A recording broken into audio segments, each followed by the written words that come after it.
Welcome to The Author Show, where we feature new authors and books, from fiction to self-help and everything in between. You'll find it all at theauthorshow.com. That's theauthorshow.com. And now let the show begin. Hi, this is Linda Thompson, your host for The Author Show. For those who love thrillers and conspiracies, you're really going to like our show today. Author Brian Huey introduces us to his book, Perpetual, where two different generations are involved in the same discovery. What it all boils down to is, who do you believe and who do you trust? Brian joins us today to share more about Dr. Johnson, Matthew, and Maria in Perpetual. Brian, welcome to The Author Show. Thank you for having me, Linda. Brian, will you give us a quick overview of Perpetual? Well, at this stage of the release, we're going to do something a little bit different than maybe what everyone is used to. You know how when you're reading a book and you get to the end and there's a cliffhanger, like with the Italian Job? You basically say, where's the answer? Where's the end? Where's the next book? Where's the next movie? In the old days, it would take years to see that. Today, everyone's watching Netflix and they're able to buzz through 20 different episodes within a week. So we thought, well, maybe this time, instead of bringing out one book and then the next book and the next book, we'll bring the whole trilogy out at one time. Well, that was a much bigger endeavor than I anticipated and took many years. So we're releasing the whole trilogy at one time. And Perpetual is about dreamers and families. It's about overcoming greed and evil, and probably the worst thing we all deal with, the status quo. So within Perpetual, you're going to find some wonderful characters that you immediately fall in love with. Most every reader that has read the first edition of book one, they just love Matthew and they just love Maria, and follow them through everything that they go through, fighting against principalities and powers much greater than themselves. I think that sort of gives you an idea of what Perpetual is about. What served as the inspiration for your storyline in Perpetual? That's too big to try to bring out at this time. I'll try to summarize it. And you know that for me, that's going to be very difficult. When I was a young man, I was in the back of the station wagon, and Mom was in this really long line, and it was something called the oil embargo. I had no idea what that was. And then years later, I was on spring break, and I ended up in Miami. At midnight, we meet this character that describes himself as Cracker Jack, and he had a big box of Cracker Jacks in his hand. And then later on, as I got into business and ran an advertising agency and ran companies and did different things, just so many things happened that you just have to believe the quote, reality truly is stranger than fiction. So all those things kept going around and around and around, and I got pneumonia back in 1993, and I sat down with yellow pads and I just began writing the story, starting with the oil embargo, bringing in Cracker Jack. All these characters start coming together, and it developed into this massive work, manuscript, that my first editor said, you're going to have to break that down into a number of books. So I spent the next decade just breaking them down into 10 different books, and the first 3 are the trilogy. Wow. Did you write your book for any specific type of audience? I think I was writing originally for the dreamer, entrepreneur, that person that's trying to develop something new and get it out to market. It could be a book, it could be a coffee shop, it could be a new widget. And then coming up against all these different adversaries that they couldn't even possibly imagine, government agencies, or just the fact of putting the store in the wrong location.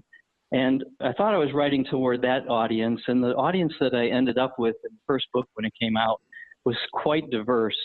My youngest being an 11-year-old who wrote me and said, I just love these characters. I don't understand the science behind it, but I'm going to have that in school next year. And then I've had someone at 90 years old saying, when are you coming out with an audiobook? I am completely into this book, but the type is too small. And I just love these responses from the readers. But I can kind of capsulize it with this book signing and reading that I did with 25 female lawyers. So I went and I basically was amazed once they all read the first book, the first edition of Perpetual, which came out 10 years ago. After they read it, they each had different ideas of who the characters were, what the themes were, what the plots were, what the real conspiracy was. Do your characters, Dr. Johnson, Matthew, and Maria, appear in all of your books? Yes and no. One of the things that I get emails about is, are you going to bring this character back? And I have to chuckle because in a lot of cases, there is no way that character is coming back, or it will be science fiction. And so I have a lot of characters, a lot of subplots. Dr. Meacher wrote one time, and he's a reader out of California, and he said, Perpetual is not for the faint of heart because there is so much going on. But with good editors, we've been able to bring it all together into a myriad of suspense and with conclusions. Very interesting. So tell me, do you think that there is any other author who may have influenced your style of writing? I can only go by what others have said because I didn't realize that I was influenced by Ludlum and Clancy and Clive Cussler and all those till people came back and said, oh, that reminds me so much of the Bourne series by Ludlum. Or one that was the greatest compliment to me that I received was that it was like Ayn Rand's Atlas Shrugged. And I thought, how could that be? And I could see where I write a lot with historical fiction. And one of my readers wrote me and said, what I hate about your writing is, and he gave me 5 stars, but he said, what I hate about your writing is I can't tell what is real and what is not. That's quite a compliment. So do your characters take on traits of people you know, or are they purely imaginary? I will not answer that question on the grounds it may incriminate me. However, a lot of people ask that question, and I have a Michael Crichton answer for that. And Michael Crichton wrote after the book Prey, he said, everything in here is true except that which is not. Wow, that's a pretty deep thought there. So let's go back to your storyline. You write about the control of perpetual energy. Do you think this is something that is currently happening or something that could ever happen? I get a lot of letters from people in my email that they are into, they may have graduated MIT, they're into science, they're into different things like that. And it's not a science book by any means, but there is a lot of idea of science in there. And they send me an article. They say, I know a guy like that. And I know of somebody that did this. And others will write and say, how did you know this was going to happen? And I chuckle because I said, well, I wrote it a long time ago and I was able to edit it recently. So. Well, Brian, your book cover is really pretty scary to me. Who designed your cover and what were you thinking when you chose this graphic? Ben Hutchins is an amazing artist here in Charlotte, North Carolina.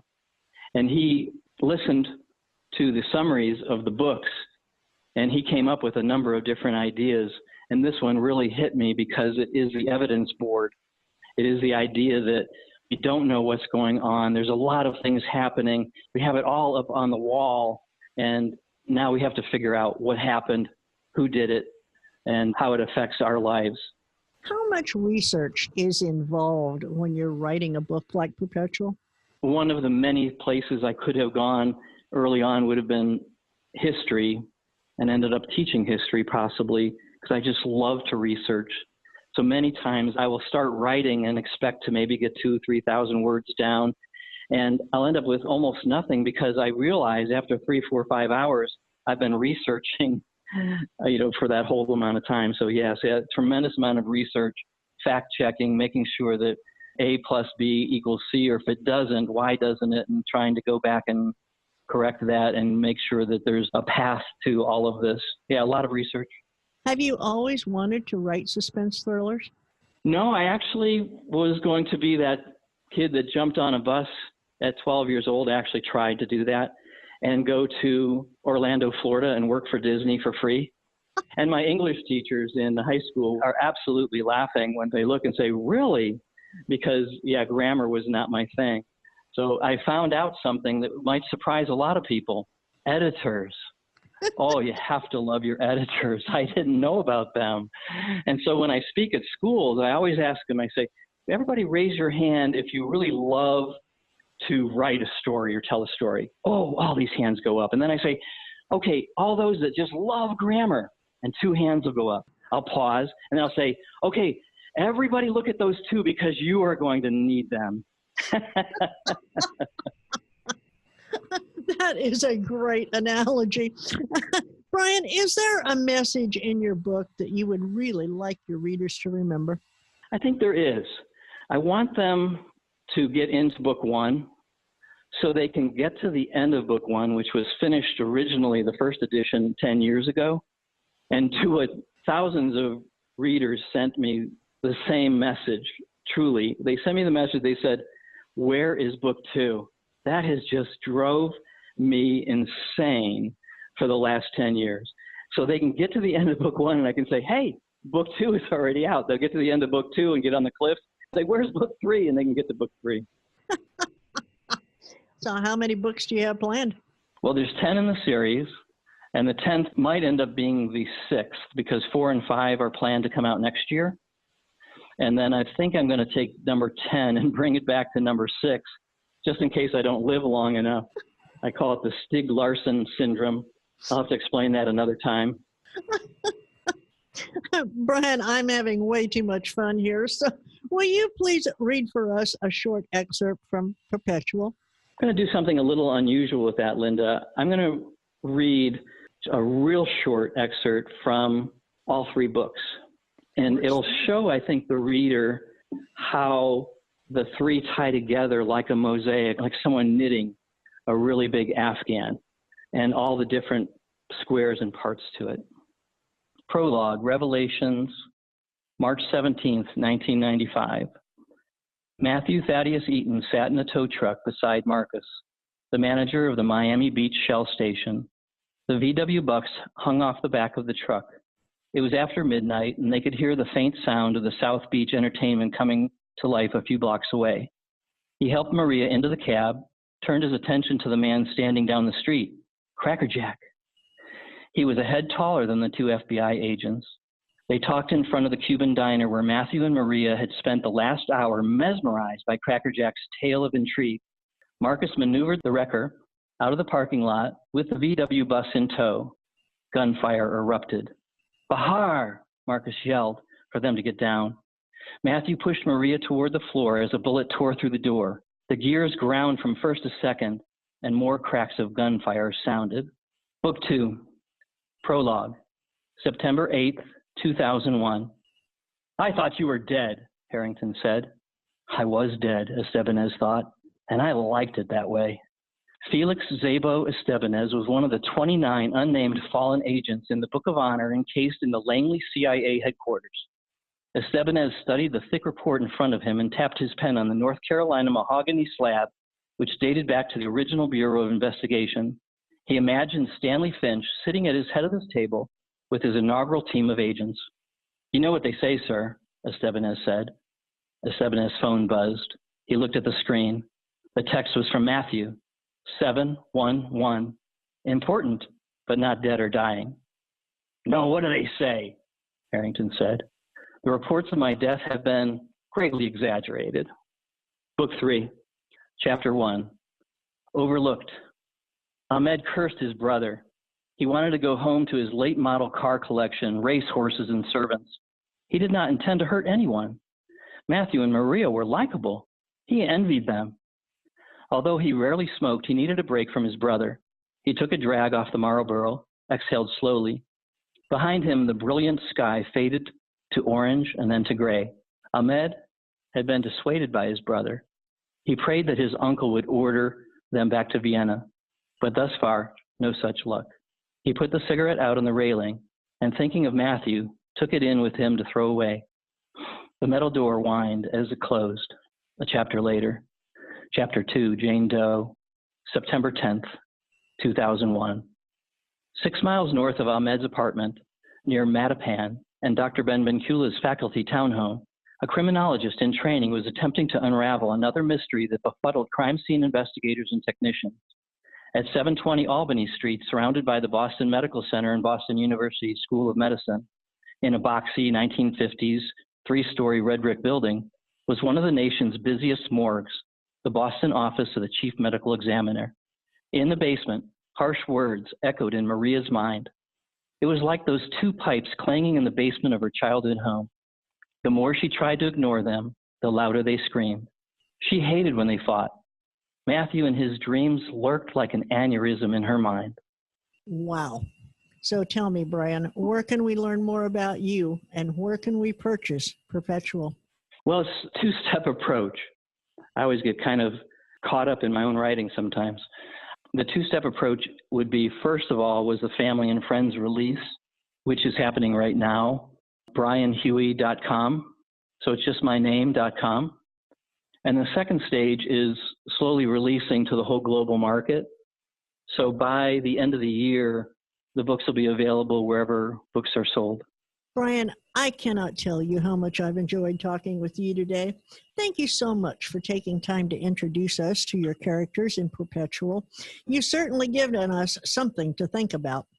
I'm eager to see what's coming next from you, and I do hope that when you publish your next book, that you'll come back and visit with us again. Thank you for having me, Linda. I remember when the first book came out in 2008, I was on the author show. It meant a lot to me, and thanks for having me. Great book with lots of action. I bought it several months ago and finally got around to reading it. The only problem now is waiting for the second book to be released. Well, that was a review I found for Brian's book 1, Perpetual, and I think it's a great incentive for you to start reading as well. And I thank you for listening. Please visit theauthorshow.com to listen to other featured authors. These interviews are available to book buyers worldwide on demand every day, 24/7. And for those who like audiobooks, please check out our audiobook store at theaudiobookmarket.com. If you have written a book and would like to be a guest on the show, visit theauthorshow.com, complete the interview request form, and we'll contact you shortly thereafter.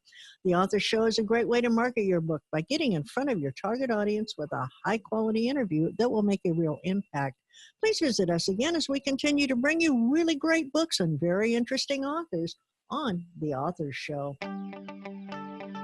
Thanks for listening to The Author Show. Find out more about authors and their work at theauthorshow.com. Theauthorshow.com. Tune in next time to another great author on The Author Show.